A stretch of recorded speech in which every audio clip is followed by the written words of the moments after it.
Hello kabayan, welcome po ulit sa ating channel, ang Buhay at Payo ng OFW. Ang episode po natin ay nakakalungkot po. Magpapasintabi na lang po ako sa lahat ng mga nakikinig kasi medyo mabigat po sa damdamin ang mga i-discuss po natin today. Noong last Sunday po, nagising po ako sa text ng daddy kong boss sa Philippines kasi nagtatanong siya kung kumusta na ako, kung nasa Vancouver ba ako. So, nagulat ako bakit bigla siyang nangamusta dahil matagal na kaming di nag-uusap at naramdaman ko sa tone niya na parang nag-aalala. Sabi ko, wala po ako sa Vancouver, nasa Quebec, Canada po ako. Bakit po? Tapos habang hindi pa siya nagre-reply, nag-search ako kaagad sa Google, anong meron sa Vancouver. Tapos nabigla po ako na nalaman ko na merong tragedy na nangyari sa Vancouver. At nakakalungkot po talaga. Nung pinanood ko po yung balita, talagang naluha po ako. Para po sa hindi po nakakalam kung ano po yung nangyari nung last Saturday, nung April 26, meron pong cultural celebration ang Filipino community sa Vancouver, British Columbia, Canada. Tinatawag po siyang Lapu-Lapu Festival. So alam naman po natin na kapag meron tayong mga gathering na mga Filipino, maraming pagkain, maraming tao, talagang masaya. Pero nung matapos na yung event, nagkaroon ng tragedy kung saan merong isang black na kotse na dire-diretsyong nanagasa sa maraming tao na maaari pong mga pauwi na or nagsa-celebrate pa.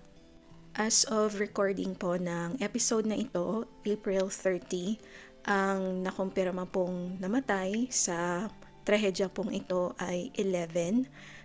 May matanda, may bata, lalaki at babae na nadisgrasya nung oras na yon at marami rin pong nasugatan.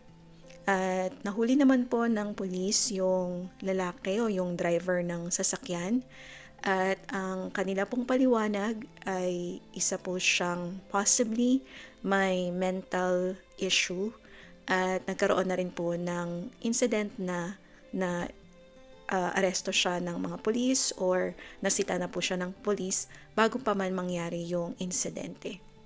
Ayon po sa police reports na karamihan po sa mga nasugatan at nasawi ay kapwa nating Pilipino dahil nga po ang kaganapan ay isang Filipino celebration at meron din pong mga naapektuhan na hindi pa po na-identify yung mga nationality. Sa ngayon po ay patuloy na iniimbestigahan ng mga pulis ang pangyayaring ito at nasa custody naman po nila yung nag-iisang suspect at sinasabi po nila na hindi isang hate crime or against Filipino ang tragedy na ito, ngunit nasa investigation pa rin po. Pero kahit ano pa man po ang kadahilanan ay nakakalungkot po talaga.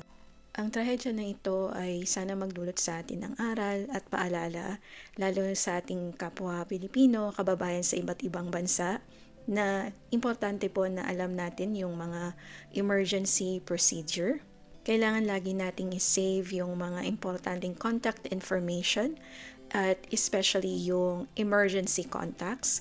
For example, dito sa Canada, ang emergency contact number is also 911.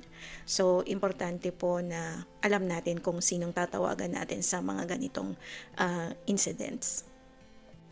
Hindi natin ma-imagine or fully maintindihan kung gaano kahirap at lungkot ng pinagdadaanan ng lahat ng mga nabiktima kasama ng kanilang pamilya at kaibigan. Kaya sobrang traumatizing to. Hopefully, makahingi sila ng tulong on a mental health side para matulungan po silang makarecover at mag-heal sa tamang panahon po.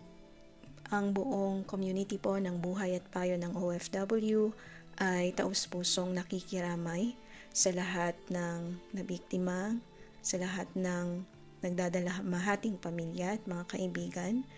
Isasama po namin kayo sa aming panalangin na sana po'y magabayan kayo ng Panginoon sa paghihilom at sa pagkamit ng hustisya sa trahedyang ito.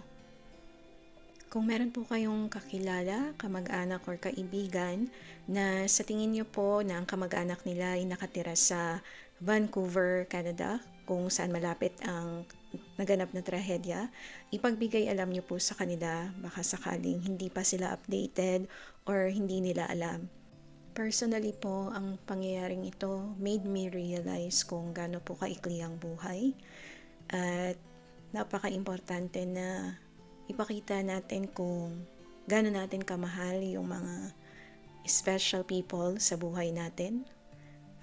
Parents man yan, kapatid, asawa, anak, kasi in a split second, pwedeng wala na or mawala na tayo sa any moment. Like for example, sa nangyari sa tragedy na to, no one knows na after the happy celebration, it will turn out to a tragedy. At yung pamilyang kasama lang nila or mahal sa buhay na katabi lang nila a few seconds ago, the next moment, wala na sila. Kaya nung napanood ko yung balita, na lungkot talaga ako kasi malayo sila sa pamilya nila, paano sila makikita, kailan sila makikita, or mapupuntahan ng mga kamag-anak nila.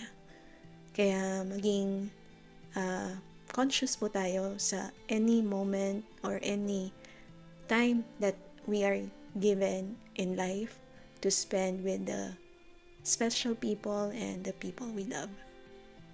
Magbigay po tayo ng sandaling katahimikan para magbigay daan sa ating panalangin sa lahat ng mga nabiktima at sa mga nagdadalamhating kapamilya at kaibigan.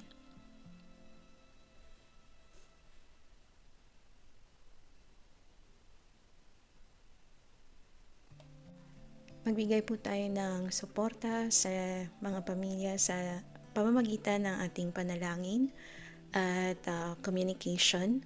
Kung meron po kayong panalangin, pwede nyo pong ilalagay sa comment at i-share nyo lang po yung video na ito kung sakaling meron po kayong kilala na maaaring ma-inform dahil sa video natin.